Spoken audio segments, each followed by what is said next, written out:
Hello guys, welcome back to my channel. Meron tayo ritong Isuzu Crosswind 2000 model. Yan, bali ang problema nito guys, hindi nagpapalit yung dim bright ng headlight. Yan, bali si sir galing pa ng Batangas City, dumayo sa shop natin para ipacheck tong sasakyan niya. Sir, bago natin gawin yan, baka may babatiin ka.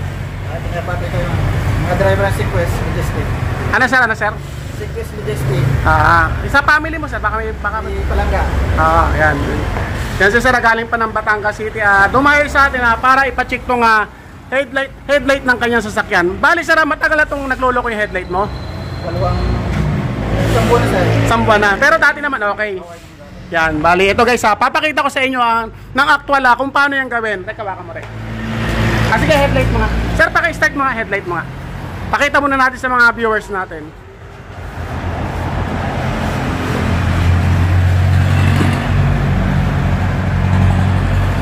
Yan, start mo sir, start mo.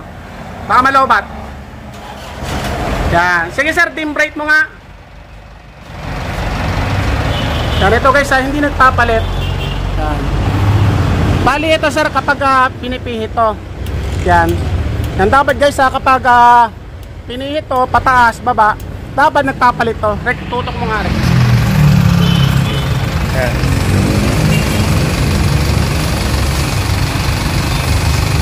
Hindi nagpapalit. Kumukurap lang rin. Kumukurap. Kumukurap.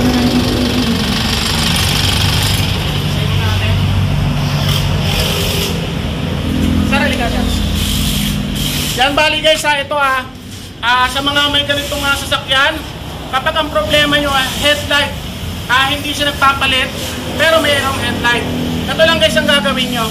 Yan, ito bubuksan nyo yung hood.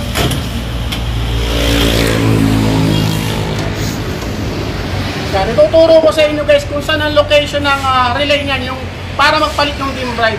Yan, ito guys yung battery. Yan, tatanggalin nyo to. Ganito guys, napakasimple lang yan. Pero kay sir, isang buwan na sir, mahigit na problema si sir. Yan. Bali ito guys. Yan. Ito yung headlight. Yan. Bali ito yan guys. Ito guys, nanggaling tong sa headlight na to. Ito yung sa unang pihit, tas pangalawa, tas magkakaroon ng ilaw yan. Ito ang relay niya. Ngayon ito naman guys, yung ano niya, yung nagpapalit sa kanya, yung dimmer. Yan, ito guys yung para magpalit ang high and low. Yan, ito guys, bali ito yung sa headlight niya. Sa pangalawang pihit, magkakaroon siya ng supply ito.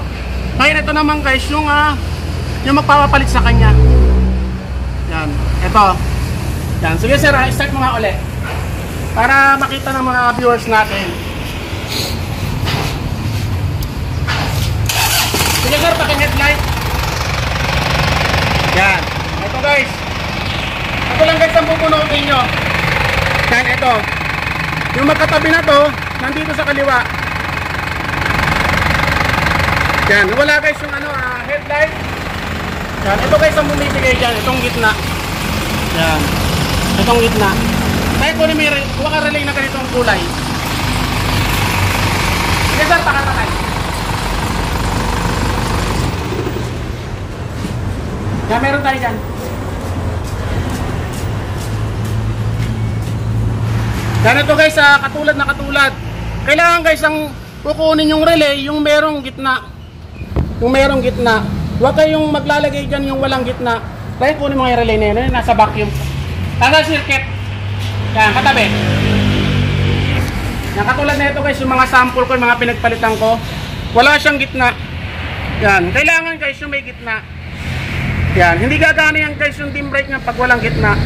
Yan, ngayon ilalagay na. Diyan mo na to. Ilalagay na natin to guys yung surplus ko. Yan, dito guys. Yan. Baka nagkapalit. Mainit ba? Yan, mainit. Ito guys yung sira. Sige sir, start.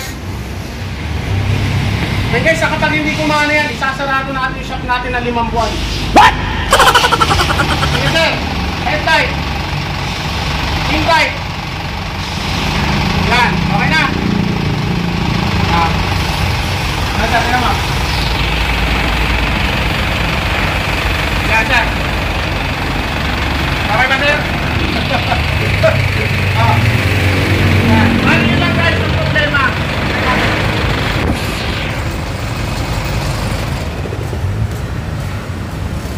Hanggang sa mga ulit guys, sir, hindi niya alam yan.